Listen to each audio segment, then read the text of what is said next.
the honor of inviting me to be here today to listen to you. I wish to apologize sincerely that the Vice Presidential candidate of Labour Party, Dati Baba Ahmed, is not here. He was supposed to leave Lagos this morning. We are all involved in your team. I do not think I have any comment to make, maybe to add a little, because whatever needs to be said, you've articulated it. So for me, I've come here and I'm very glad. When I was coming for learning, not to tell you anything, but I've been taught enough. I've taken the documents, I've filed it. It's a wonderful document. If we implement whatever is written here, if we implement what is written here, there's nothing again to do. Whoever does this have achieved all that it needs to be achieved. And that brings me to what I've always said about our country. Nigeria is not bereft of ideas, written solutions, and everything.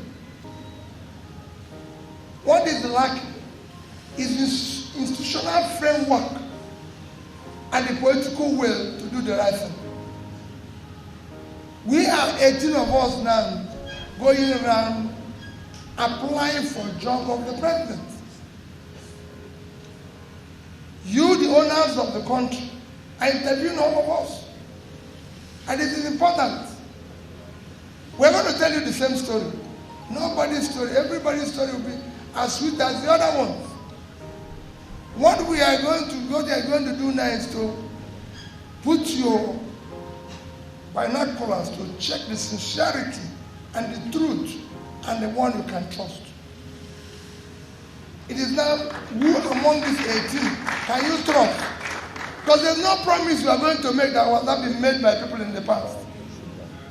That promise has always been there. But it is who have delivered this trust. Everybody's going to tell you now how they're going to go take you to heaven. Until after election, they start reminding you where you're coming from. In the past, which you have forgotten. That's the reason why you're hiring us now. That's what I told people yesterday. I will not look at the past. Most of the things you've enumerated here are the things I've said. And all I want to do is to move the country from consumption to production. It is not a productive country. People say, what is your priority? I said it. My priority is to secure and unite the country. It's number one thing you need to do.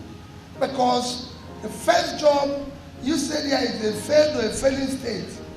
Because we want to be polite with our country, Nigeria have hit the two most critical things that qualifies the country for a failed state.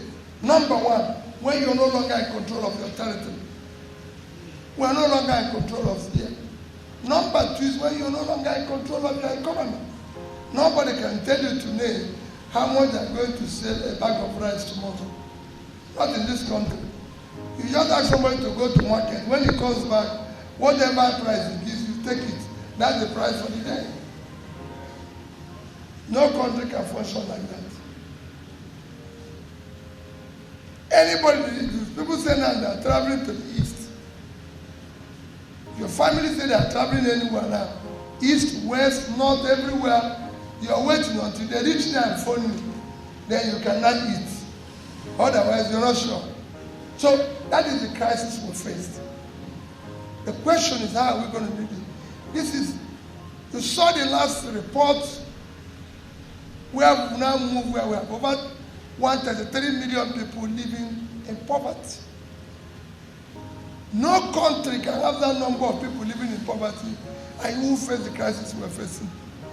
And how did we get here? All that you've said here that is not happening is cumulative effect of leadership failure over the years, which we can say supported by complacency of our people. So I assure you that I'm committed. Let me say it first. I'm committed to what the charter.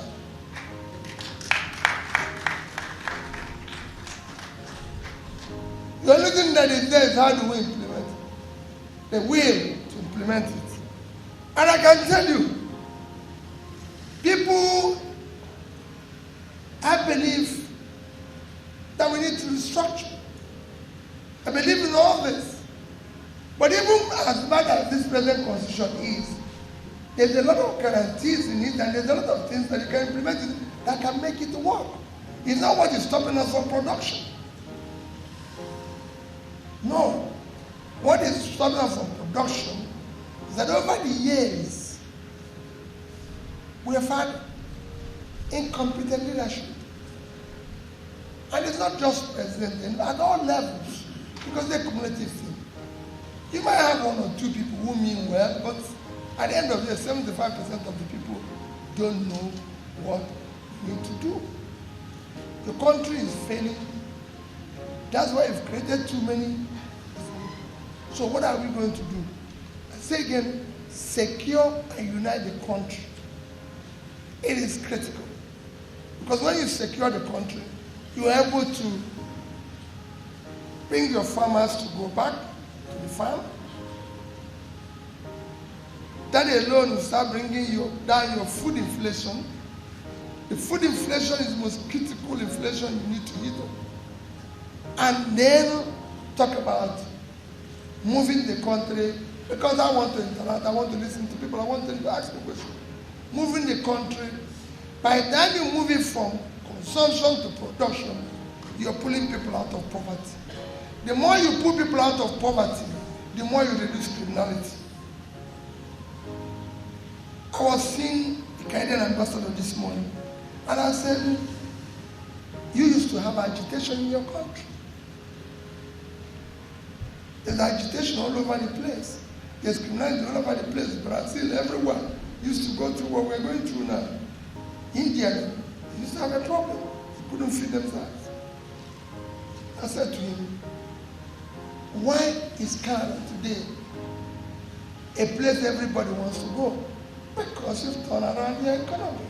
You've put people out of poverty. Agitations and all the problems died.